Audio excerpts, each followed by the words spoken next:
मयूरी जी Chauhan, Indira Nagar 1 primary school. नमस्कार बच्चों, आज हम कक्षा 6 में हिंदी विषय में इकाई 6 सुबह के बारे में जानकारी प्राप्त करेंगे। पोलियो की बीमारी से बच्चे विकलांग हो जाते हैं। बच्चों को इस बीमारी से बचाने के लिए उन्हें पोलियो की दवा पिलाई जाती है। इस सच्ची घटना में पोलियो विकलांग बालिका रेशमा अपनी सूझबूझ और साहस से काम लेती है। उसकी शारीरिक कमी उसके इरादों में कभी बाधा नहीं बनी। वह जिंदादिली एवं परिश्रम से अपना जीवन कैसे जी रही है, इसका निरूपण इस घटना में किया गया है।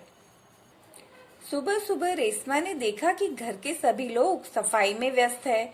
कोई सामान झाड़ रहा है तो कोई मकड़ी के जाले उतार रहा है।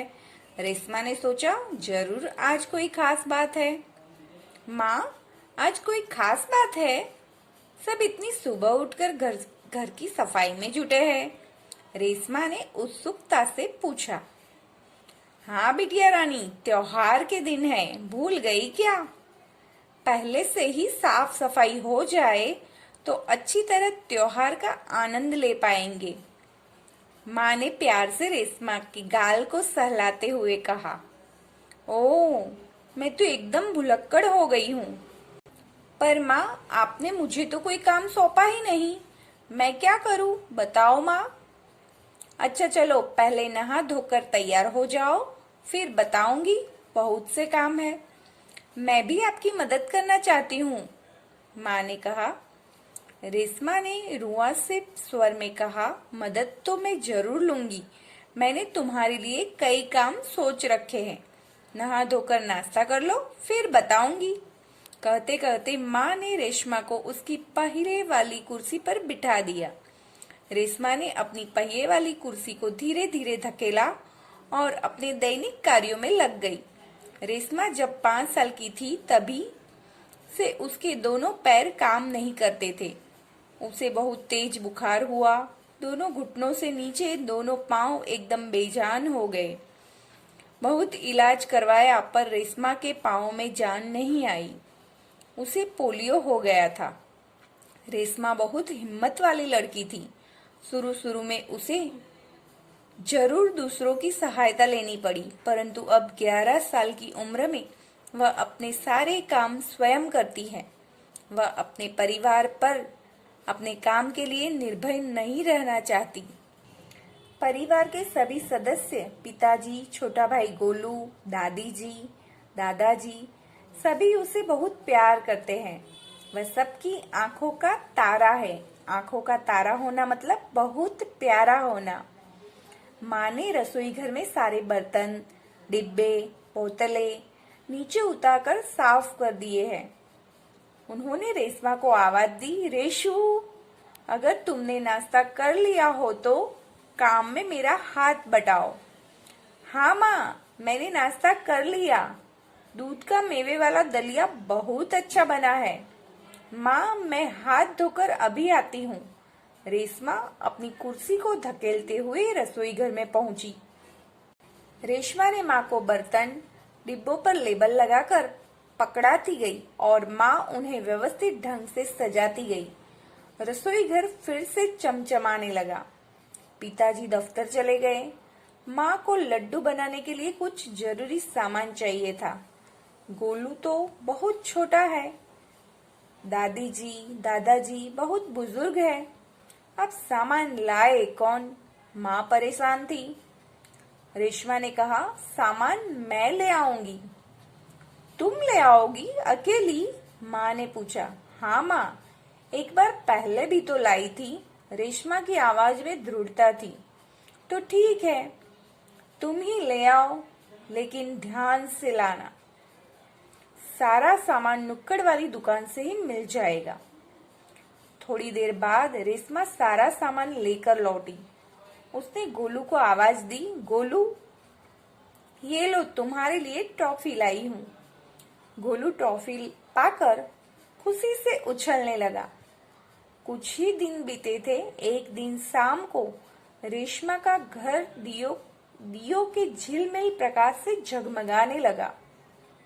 पूरा मोहल्ला जगमगा रहा था। जहाँ रोशनी ही रोशनी थी। क्या जमीन, क्या आसमान। दादी जी ने बताया कि दीपावली अंधेरे पर उजाले की जीत का त्योहार है। बुराई पर अच्छाई और असत्य पर सत्य की सदा जीत होती है। इस दिन रावण को पराजित कर राम अयोध्या लौटे थे। उसी खुशी में यह त्योहार मनाया जाता है। रेशमा और गोलू बड़े ध्यान से दादी जी की बातें सुन रहे थे। कुछ देर बाद सबने मिलकर पूजा की और प्रसाद खाया। गोलू अपने दोस्तों के साथ पटाखे छुड़ाने में मग्न हो गया। रेशमा अपने दादा दादी के साथ फुलझड़ियां जला रही थी। इतने में रेशमा ने क्या देखा कि गोलू ने जिस पटाखे को बुझा हुआ समझकर छोड़ दिया था, उसमें से चिंगारियां निकलने लगी है। गोलू की पीठ पटाखे की तरफ थी। रेशमा चिल्लाई, गोलू गोलू बचो, तुम्हारे पीछे पटाखा है। पटाखों के शोर में रेशमा की आवाज दब गई। बाकी लोग कुछ समझ पाते सबसे पहले रेशमा जल्दी जल्दी कुर्सी को धकेलती गोलू के पास जा पहुंची। उसने गोलू को जोर से धक्का दिया और खुद आगे निकल गई। अपनी कुर्सी की गति के कारण धड़ाम जोर का धमाका हुआ। रेशमा की फुर्ती ने गोलू को जलने से बचा लिया। गोलू को कुछ समझ न आया कि उसे धक्का किसने दिया और क्यों। धमाके की आवाज सुनकर माँ पिताजी भी बाहर दौड़े चले आए। देखिए बच्चों, हम इस चित्र में देख रहे हैं कि रेशमा गोलू को बचाने के लिए चिल्ला रही है। कुर्सी रेशमा के ऊपर थी और रेशमा नीचे। पिताजी ने कुर्सी सीधी की और रेशमा को उस पर बिठा दिया। माँ भयभीत थी, बोली, कहीं चोट तो नहीं लगी रेशु? रेशमा ने उन्हें सारी बात बताई। सबने रेशमा की पीठ थपथपाई। पीठ थपथपाना यानी शाबाशी देना। गोलू रेशमा के पास आकर नाटकीय ढंग से बोला, दीदी, आज तो आपने मेरी जान बचा ली। आपका यह धमाकेदार धक्का मुझे हमेशा याद रहेगा। सभी लोग खिलखिलाकर हंस पड़े। रेशमा की शारीरिक कमी उसके इरादों में कभी बाधा नहीं बनी। वह आज भी उतनी ही जिंदा दिली और परिश्रम से अपना जीवन जी रही है। उसकी हर सुबह नई सुबह होती है।